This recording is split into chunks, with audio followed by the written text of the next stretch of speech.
Hi, Alan Bishop with Haygor Instrument. I am the owner and CEO of Haygor Instrument, and in today's episode, we've got a special guest with us, Pat Irwin, and I will make the formal introduction here in just a second. However, in today's episode, we're going to be talking about the Thermal Guardian. That is Haygor's patented design that we came up with a couple of years ago. And I've got Pat here. We're gonna talk about the Thermal Guardian and how it's being used in our wonderful industry that we're in.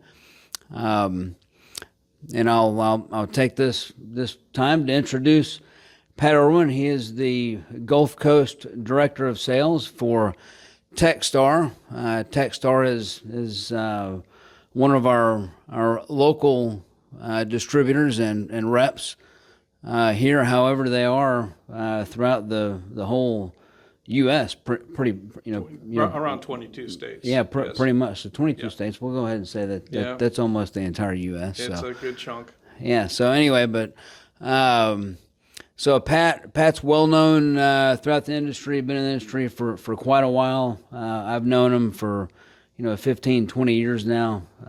Great guy.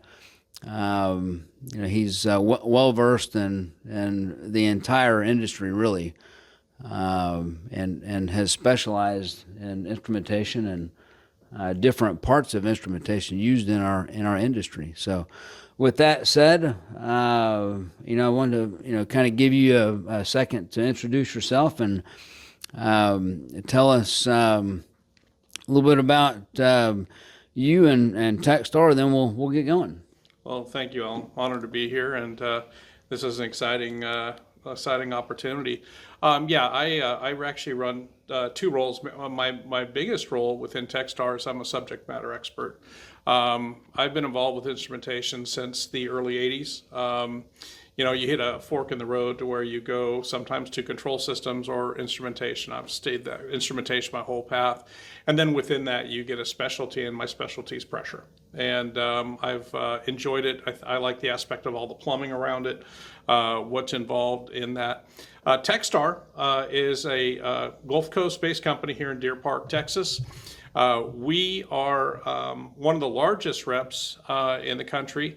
Our primary manufacturers that we have cover gas detection, analytical, and full-blown instrumentation, which we and you work with Yokogawa that we have.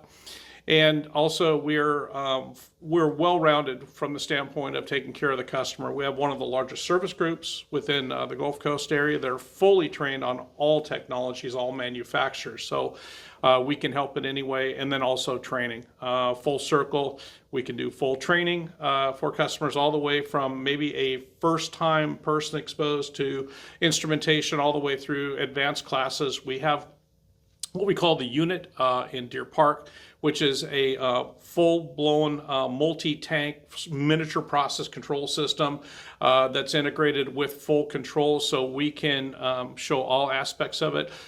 With our sister company TAS that does all the panel work, we've got a Rockwell system, so it works very well. Awesome. I appreciate the intro. And we're absolutely grateful and love the partnership that we have with you guys as well.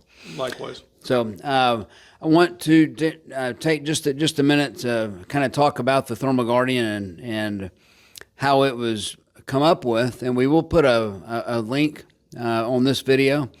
There is another video that we made on how the Thermal Guardian is made and what it actually does in a little bit more detail. So we'll get a link on there. So to get some more information on exactly how it's made and how it works, please click on that link, and you can learn more about it. So, but the Thermal Guardian itself, we realized that there was a gap in the pressure measurement piece of our industry. And that gap was really between really anything above 700 degrees Fahrenheit when you're measuring the pressure with process that's above 700 degrees, and there's some other more standard designs out there that use a silicone-based fill fluid or something like that, some similar oil as a fill fluid that allows diaphragm seals and other pressure instrumentation to be used in those in the higher temperature applications. So, but we realized there was a gap. So,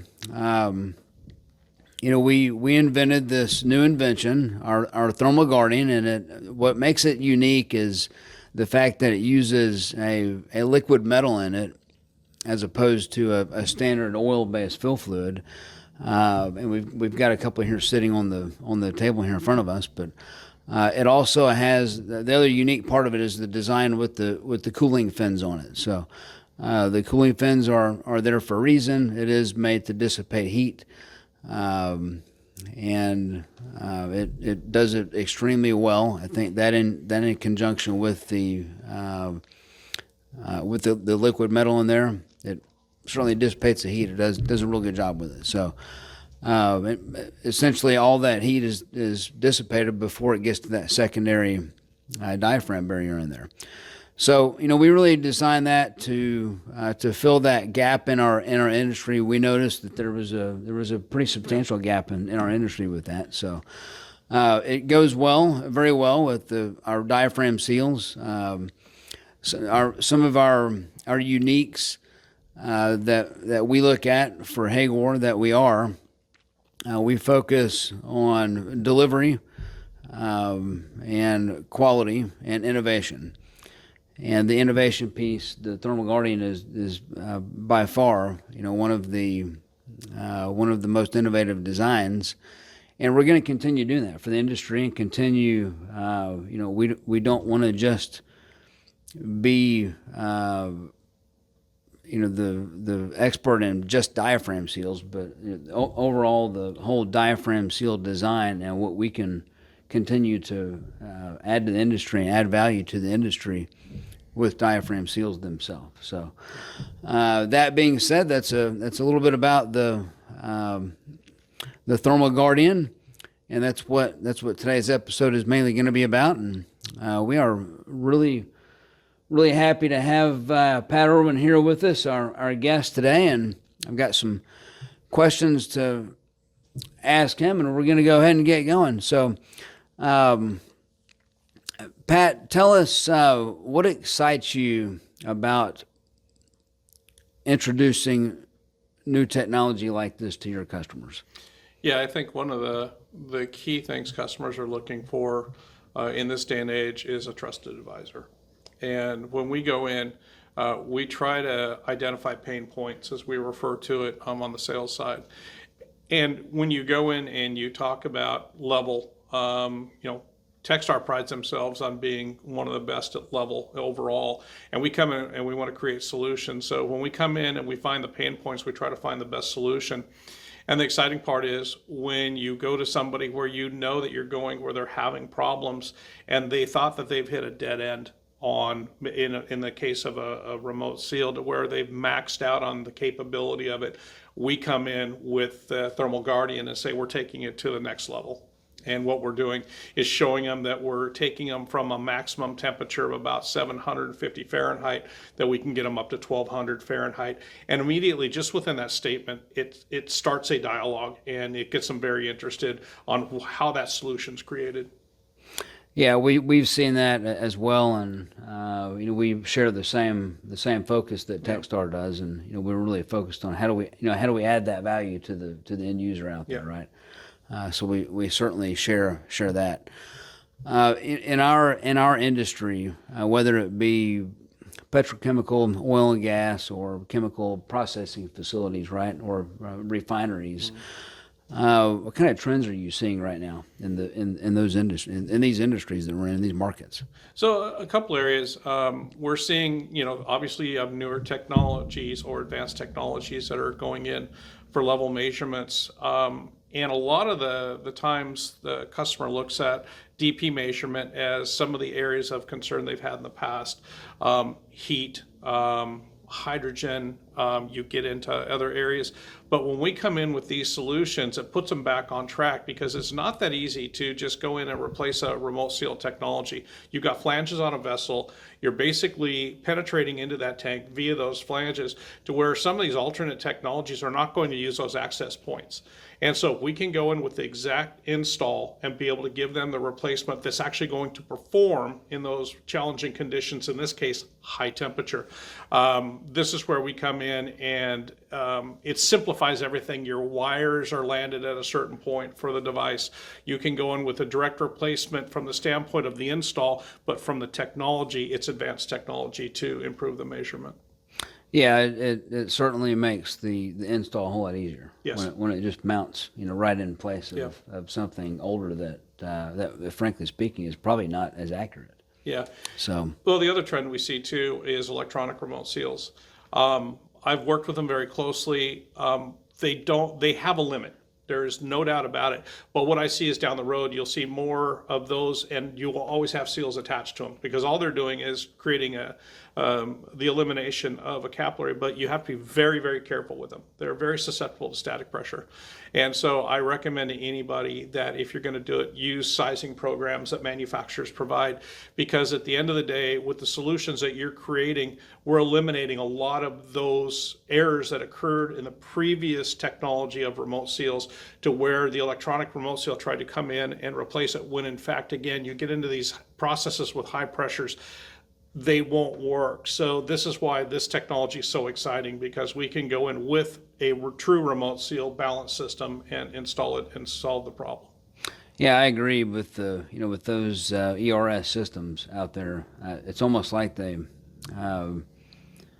may have made the job a little bit easier, but a whole nother problem was introduced, right? Yes.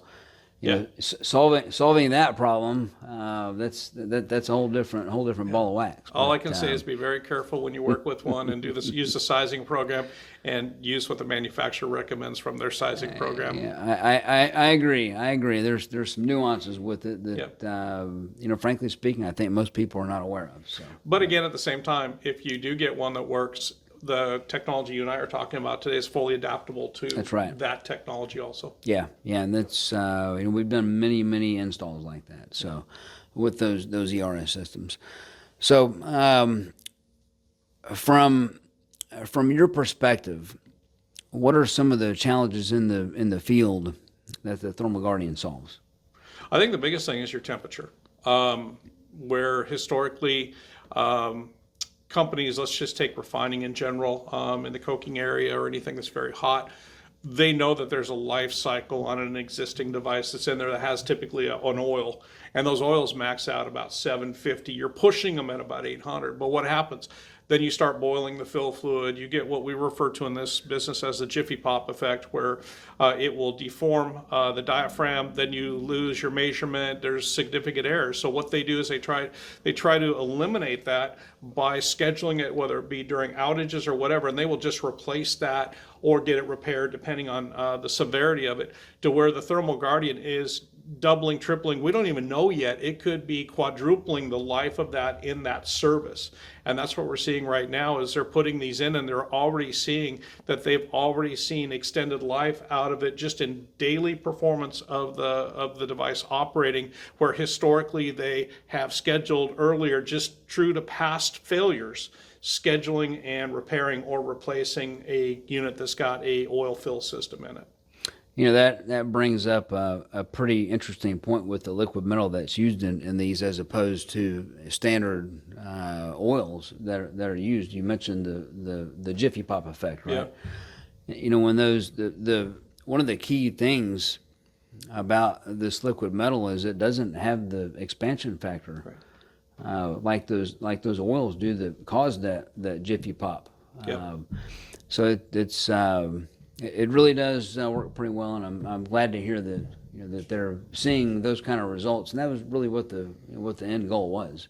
That's right. To get those results. And the one thing that we really didn't mention yet is it's a two-stage system. So your liquid metal just is in the lower area where you see the cooling tower, And then the secondary that feeds to the transmitter is typically a much lighter fill fluid, like a DC 200, that can go to about 400 degrees in itself. But the cooling effect on the Thermal Guardian, and you've got thermal imaging that shows this, for anybody that downloads the brochure, you'll see it, that typically from the point of measurement to the end of the cooling tower, you get from about 1200 degrees down to about 70, 80 degrees Fahrenheit just within that short amount. So what that allows you to do through your manufacturing, it gives to us in the field, is we can go with the lighter fill fluid on the rest of the capillary to the transmitter. What that gets you is speed.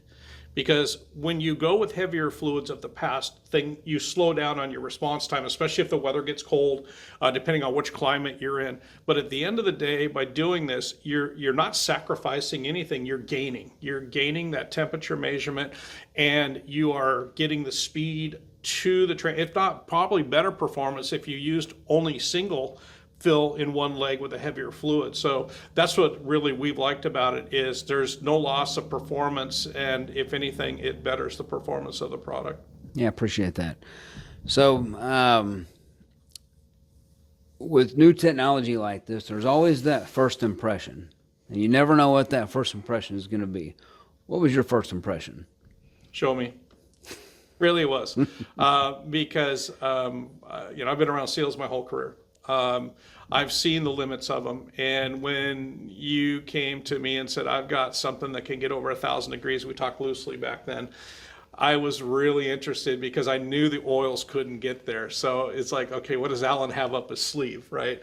And then we put the first one out there. And then we watched it perform, and it's still out there today. And we're well a year and a half into the device operating, and and it was a very tough application. That showed me that it works. And then the more and more we went out and found more hot applications, just outside of just refining, you just go looking for it, you can find them, that we put these in with total confidence, and they just operate. And that's the best part about it. And they perform under those severe conditions.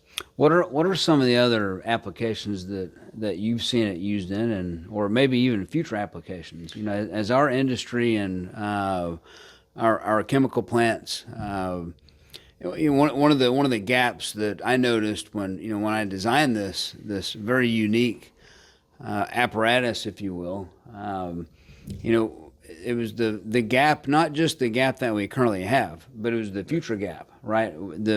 The whole industry continues to change, and the processes they continue to get hotter and hotter. So what do you see in the future with that, or what other applications is it being used in right now? Well, it's really twofold. One, we go looking for the hot applications. We seek out hot if we know it, but we're learning more about hot applications that we really didn't know about before, because people would just bypass the option of a remote seal. You saw other technologies, displacers, guided waves, which have their place and they do very well. But there's places where this could work now because of the temperatures. And one of the newest ones that we got involved in was across a catalytic converter, feeding a flare in a midstream plant. And they had a 900 degree inlet, and the outlet was a delta T of about 15 degrees. That was it. But what they wanted to do was they needed to monitor for when that is going to plug.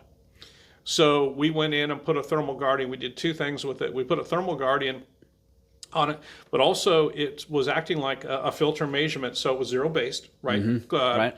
And then the span was very low. It was close to 10 inches of water column. I was, even at that point, really curious to see how this would perform. So little skeptical, right?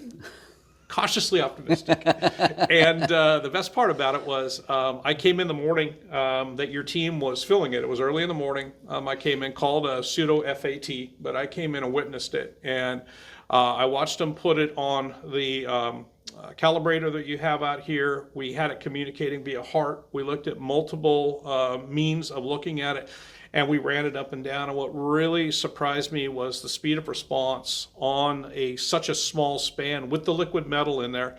And I was very pleased. And it's been installed for a while now, and it's operating very well. And so it's things like that that strengthens my confidence in, especially when you're putting a very low span on it. That's the one thing I want to note too. You see on the table here, Alan's got a couple different size flanges. The flanges are not the Thermal Guardian solution. The Thermal Guardian solution is the fluid, the liquid metal, it's the cooling tower, and then the secondary seal going to the transmitter with the secondary fluid, again, which is typically like a DC 200. So you can change your flange configurations out, you can do all of that. That doesn't change. So we're not asking customers to change their mounting in their process. We're not asking for any of that. All we're doing is just changing the components that make the measurement. What are some of the typical process connection sizes that you see out there? We see a lot of 300 pound, 600 pound. We'll get in the 900s. You've got a bigger one here.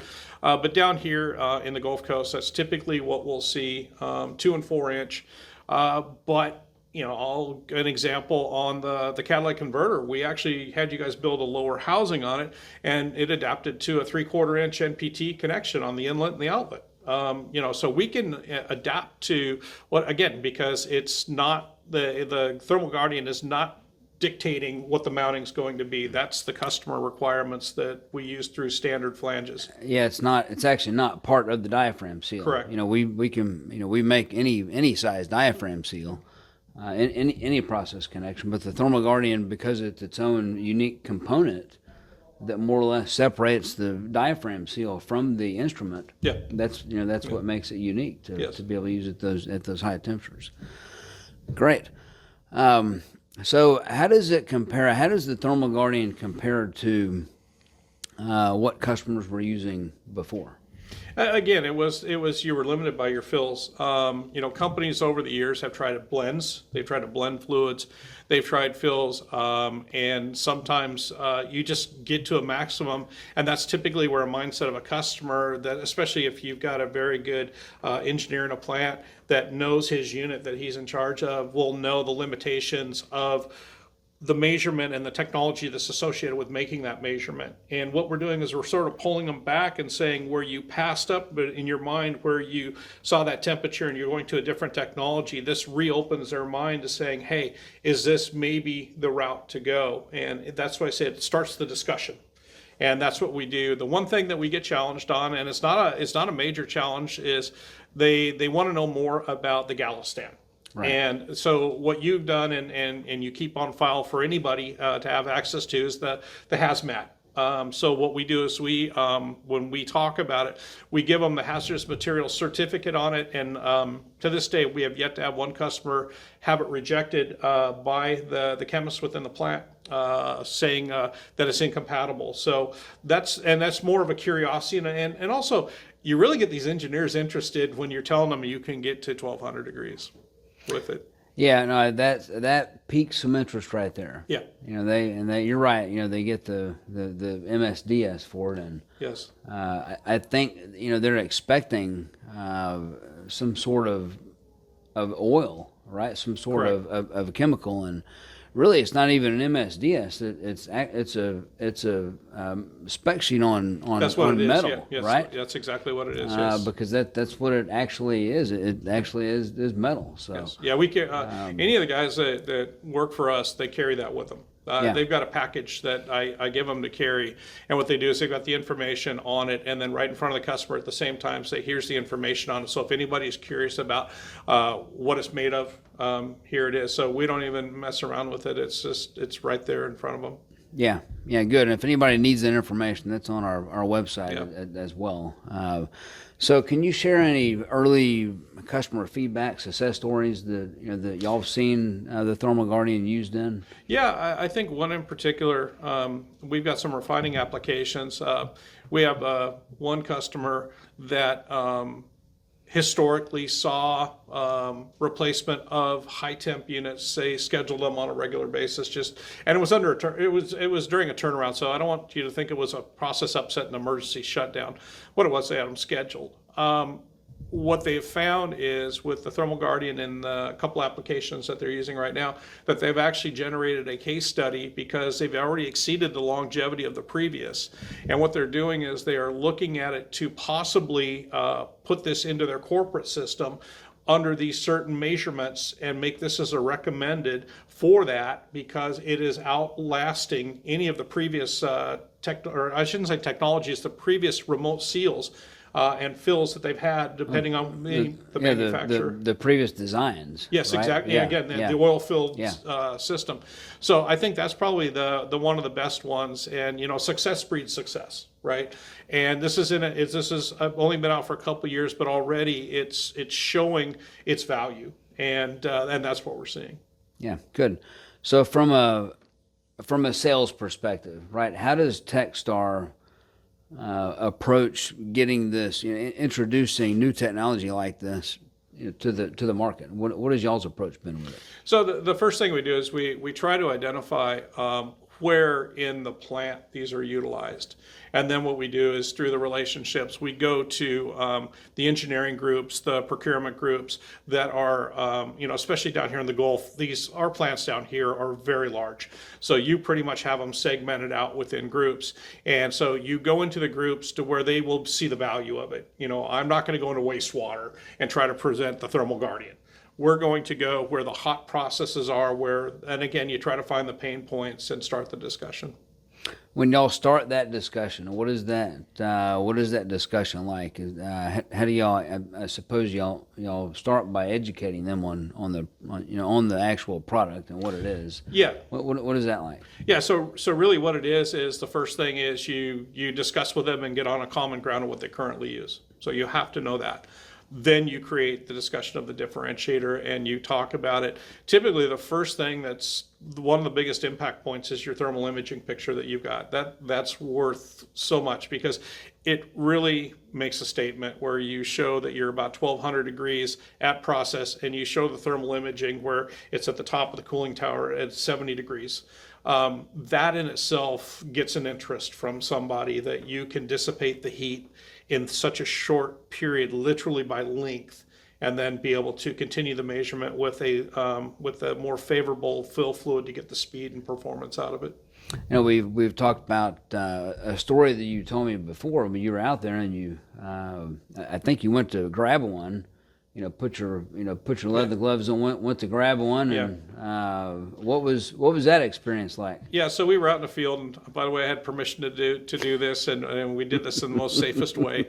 But we had capillary, we had a very hot process. The radiant heat wasn't too bad where we were at, so we were able to do this. But I started about 5 feet up on the capillary, which was ambient, and I started just running my hand down. And the closer I got to the seam, to where the two join, I expected to pick up a hot heat. I did not. And I got with about a foot. That's about as far as I went. I got from within a foot of it, and there was really no change. And that was really impressive because we called the control room. We knew what the process temperature was. So, the numbers don't lie, right? And then we did that. And this was as I was going through, really convincing myself that this was really a measurement that was a game changer, and it is. Now, we were even very pleasantly surprised during all the lab testing that we did on it as well. It exceeded our expectations. We had when I designed it, I had this hypothesis that it would dissipate heat like a normal cooling tower does, and we were pleasantly surprised. Yeah. What you found out as well, right? It not only does it dissipate, it dissipates all of it.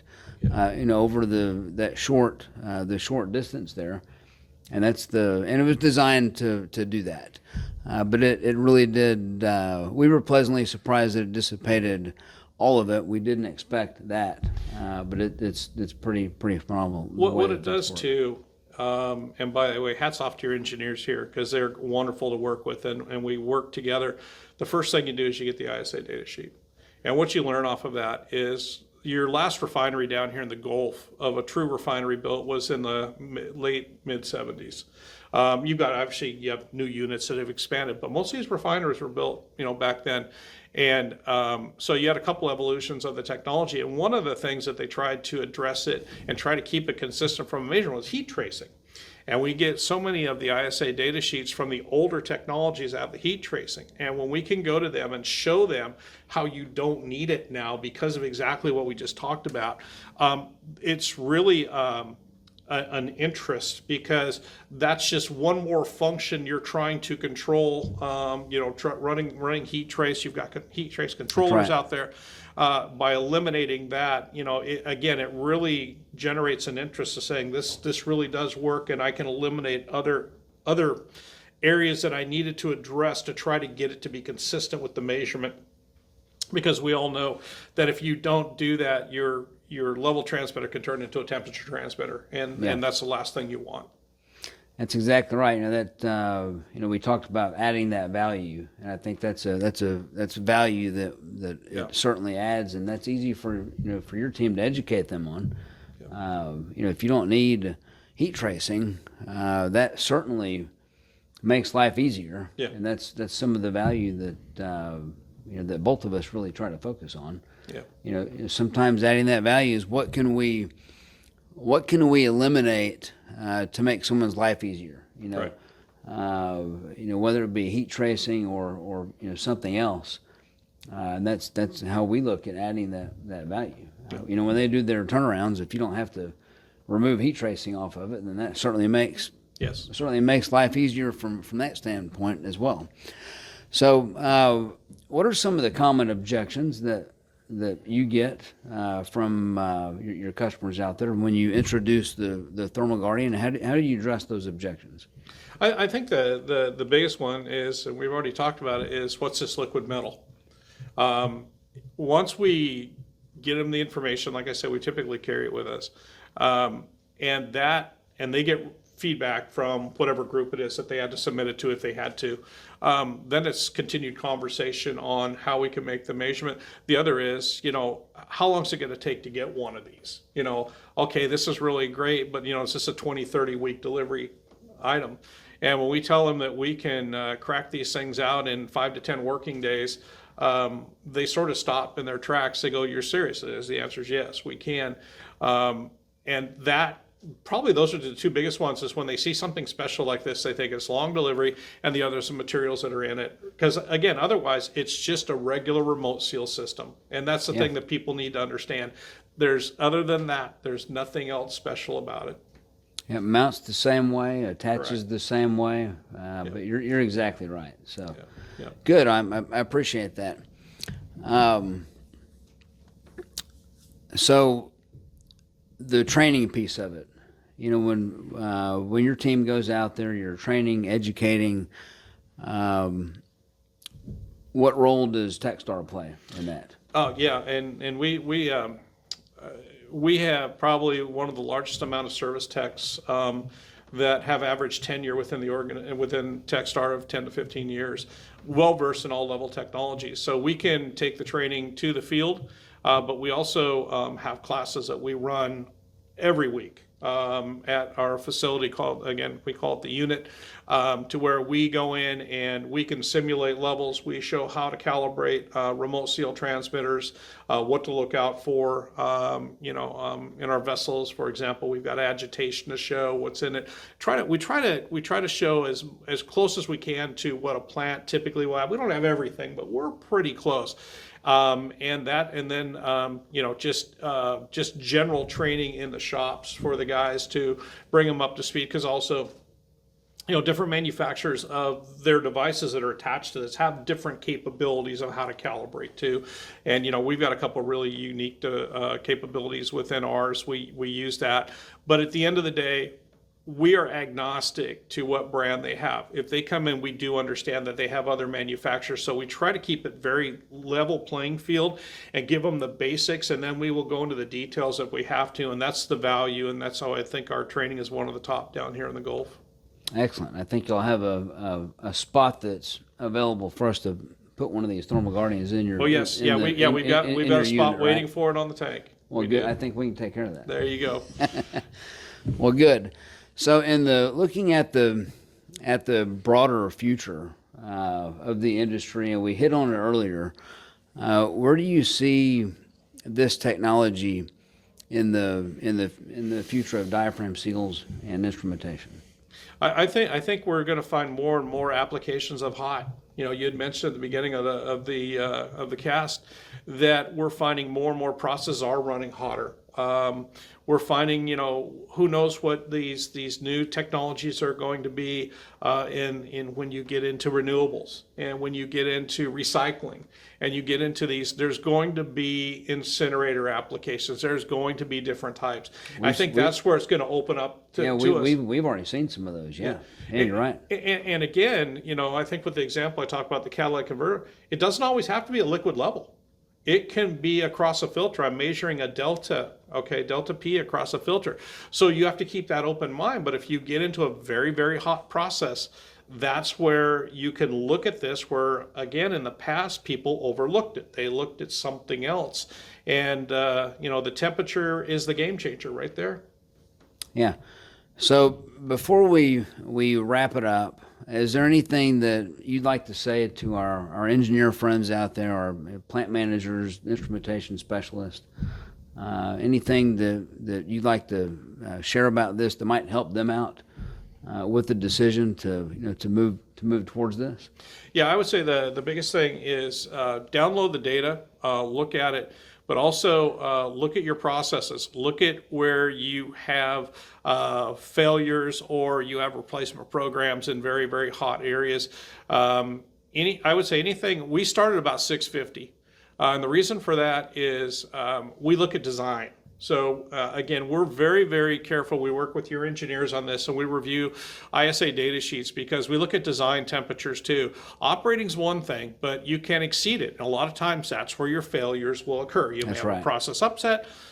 You could have something that caused it to overheat, you know, something downstream, upstream, you don't know. And so we looked at the whole picture, but you know, definitely look at the data. It's real. And these things operate. Like I say, I've got a couple of them out there pushing 1,000 degrees, and they just sit there and run. And you know, the biggest thing I think in instrumentation is you want accuracy, but the biggest thing in a plant that's running, you want repeatability. And when you can put a product in that gives you a repeatable measurement day in and day out, that's reliability. And that's what you're looking for, especially when you go into plants and your average instrument count in a plant is 6,000 to 20,000 in a plant. And you don't have time to babysit the one at a time. And if you can eliminate those pain points, you can move on to bigger tasks that you need to do within your facility. You know, it's interesting. You mentioned some of the spec sheets, and some of these spec sheets for the current installed instrumentation out there, they've been around for in some of these older facilities for 60, 70 years maybe, right? Yeah. Is it worth the engineers and the plant managers, even the technicians out there, to take a second look at those spec sheets because you just mentioned something pretty important. A lot of times we tend to look at the operating temperature and we don't look at the design temperature. Right. And I think in some cases the design temperature was, I don't want to say intentionally overlooked, but it was overlooked because there was nothing out there that could even that could handle that type of heat. So is it worth the engineers relooking at those spec sheets, and of course we can look at them with them, and I think it's certainly maybe worth looking at them again. What I like doing is we learn together. Yeah. Because typically, the engineer working on it was not the one around it when it was built new, Good unless point. it's a That's newer unit, good right? point. Yeah. And the other thing is, a lot of times when these plants were built, they were only at 40% capacity. They've gone through debottlenecking. They have gone through expansions in the plant where some of these things may have changed. They've got a new heat exchanger. They've got, everything. That's why you want to look at it because, again, at Techstar, we pride ourselves, to go in and be the trusted advisor. We ask those additional questions. We ask for the ISA data sheets because we want to show that we want to make sure that the right product gets in there. And but yeah, you learn together by doing that. And the engineers, I've yet to find an engineer that doesn't enjoy pulling a sheet. And they'll get it to us first. They'll say, "Hey, see if there's a flag," and then what we'll do is we'll go through and we'll call out a couple of things. Then we start the exchange back and forth. And that in itself, I think our job is to help keep these plants running, okay, and keep them running in a timely fashion. And if we can do that through the proper analysis and troubleshooting of where the problem is, and then putting the right solution in, it's a win for everybody. Yeah, I agree, and I think the educational piece with that, when you look at these spec sheets, these data sheets with the engineer together, and maybe we can help catch things that installing the Thermal Guardian or some type of newer innovation, newer technology can help prolong the lifespan of some of these instruments that have been used for so long. They're just accustomed to replace them every year because they weren't designed to really handle that kind of heat, and that's specifically what this was made for. So I think the other thing too that we take it that extra step working with your engineers here is we immediately send with the quote the general drawings. That way there is, they're getting a model code on a quote, and, to procurement, that's what to order. But for the engineer, they want to know what they're getting. And so Absolutely. We don't even wait for the question. We immediately make sure that those general drawings are right there to show them, here's what you're getting.